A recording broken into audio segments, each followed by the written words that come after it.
Faman kanat hijratuhu minal lagwi wal lahwi wal la'ib ilal ibadati wat ta'ah wa minal jahli ilal ilm qasidan bihijratihil wusula ila ridha'illah wa rasulih fahijratuhu musilatun ila ridhahuma. Barang siapa yang hijrah, hijrah ini artinya berpindah dari yang sia-sia, berpindah daripada permainan-permainan, berpindah dari urusan-urusan dunia, berpindah kepada ibadah dan taat, berpindah dari jahil kebodohan kepada ilmu.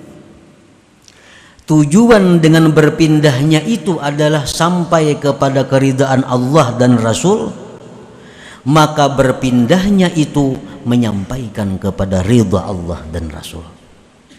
Bila kita nih beribadah, tujuan kita supaya Allah ridha, Allah ridha kepada kita. Tujuan kita beribadah supaya kita ini dicintai Allah, Allah cinta kepada kita.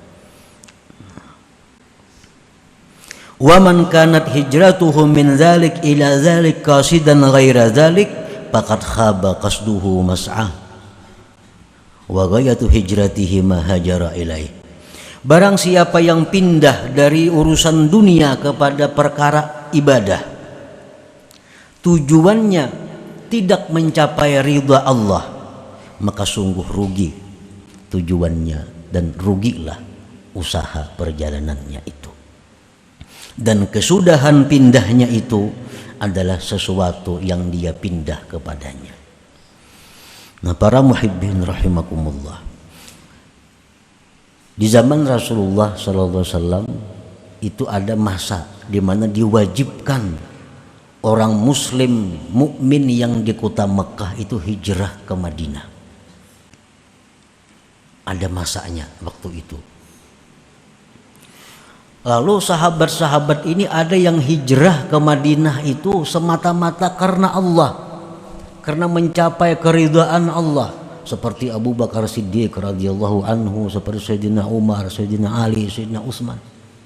Ini orang-orang yang hijrah ke Madinah untuk mencari keridhaan Allah dan Rasul. Apa yang mereka dapatkan? Radhiyallahu anhum, Allah ridha kepada mereka. Nah, ada di antara sahabat Nabi yang di Mekah ini, dia hijrah ke Madinah karena dia melihat di Madinah itu ada peluang bisnis yang bagus. Wah, ini orang pengen rame hijrah ke sana, aku baik hijrah sambil berusaha.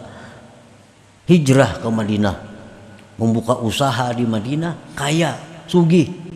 Sugih itulah balasannya. Habis sampai di situ. Ada di antara sahabat Nabi ini yang hijrah ke Madinah karena tunangan hijrah. Ini tunangan hijrah ke Madinah. Hijrah tunangan boleh jam kada hijrah putus sampai di sini kita.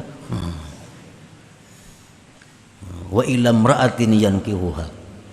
Mau kada mau laki-laki hijrah juga ke Madinah. Sampai di Madinah kawin, kawin itulah balasannya. Habis itu kada ada lagi. Wa hijratuhu ila ma hajara ilaih. Jadi ibadah yang kita lakukan, untuk apa kita dapatkan tergantung tujuan kita. Orang mengamalkan la ilaha illallah 100.000 kali, tujuannya hendak jadi orang sugih, dilampahkannya jadi orang sugih, Allah akan memberi itu. Fal amalu ala talabil jaza wad darajat aw nailil maratibil aliyati wal maqamat nuqsanun wa syaubun bi ikhlasil a'mal.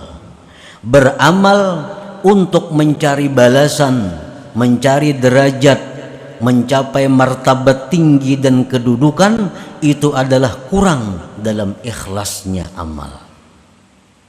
Ikhlasnya amal.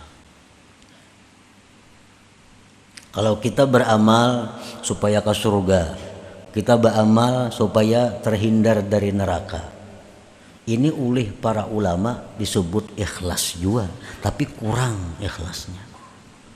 kurang ikhlasnya. Nah, orang-orang yang beribadah kepada Allah tujuannya ini surga, tujuannya bidadari, tujuannya menikmati segala macam fasilitas surga. Dia beramal karena itu, mati masuk surga. Tapi di dalam surga dia tidak akan bisa melihat Allah Subhanahu wa taala. Tidak akan bisa melihat Allah. Karena orang-orang yang melihat Allah di dalam surga itu orang yang sudah mulai di dalam dunia ini menginginkan itu. Jadi di surga itu ada orang pengumuman bahwa Allah bertajalli, wahai penghuni surga, siapa hendak bertemu Tuhan, silahkan bertemu Tuhan. Nah, orang kesanaan sekali, ini pada tahu urusannya memakan gawiannya, bidadari di sekelilingnya. Padahal bertemu Allah itu adalah merupakan puncak segala kenikmatan yang ada di dalam surga itu. Wal amalu li wafa'i huquqil ubudiyah wa qiyami huquqir rububiyah min ghairi iltifatin ila nafsi huwa ikhlasul muqarrabin. Beramal ibadat untuk menunaikan hak kehambaan, melaksanakan hak ketuhanan tanpa memandang kepada dirinya, itulah yang dinamakan ikhlas muqarrabin.